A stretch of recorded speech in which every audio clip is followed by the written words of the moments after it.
Finally তোমাদের জন্য আরো একটা নতুন ভিডিও নিয়ে হাজির হয়ে গেলাম। তোমরা যারা কম বাজেটের মধ্যে একটা ভালো ফোন খুঁজছো তাহলে ইউজড ফোন হবে তোমাদের জন্য বেস্ট অপশন। 6 থেকে 8 জিবি র্যামের ফোনগুলো পেয়ে যাবে 5 থেকে 7,000 টাকার মধ্যে। জানতে হলে দেখতে হবে পুরো ভিডিওটা। তাহলে চলো দেখে নেই আজকের মার্কেটের সেরা প্রাইস।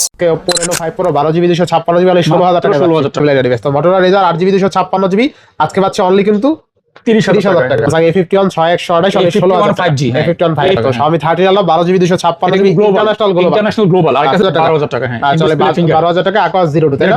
12,000 টাকা এই ফোন ভাই। আচ্ছা তো Samsung A82 অনলি 12,000 টাকা 6128 কার্ড ডিসপ্লে 8128 16,500 টাকা। এটা দিচ্ছি মাত্র 24,500 টাকা। 24 করে দাঁড়াচ্ছে 24,500 টাকা। এটা কিন্তু স্ন্যাপড্রাগন প্রসেসর বেশি পাচ্ছেন স্টোরেজও বেশি পাচ্ছেন 12GB 256GB 18,000 টাকা। আর মানে রাফ ইউজ করতে চান, চার্জিং ব্যাকআপ বেশি চান, তারা এই ফোনগুলো নিতে পারেন। আচ্ছা আর 12 পেয়ে যাবে 8GB 56GB মাত্র 25,500 টাকা। 25,500 টাকা 8GB 56GB বক্স পেয়ে যাবে মাত্র 32,000 টাকা। মাত্র 32,000 টাকা Samsung 8 Gen 2 প্রসেসর 5000 mAh এর ব্যাটারি। আচ্ছা কার্ড ডিসপ্লে।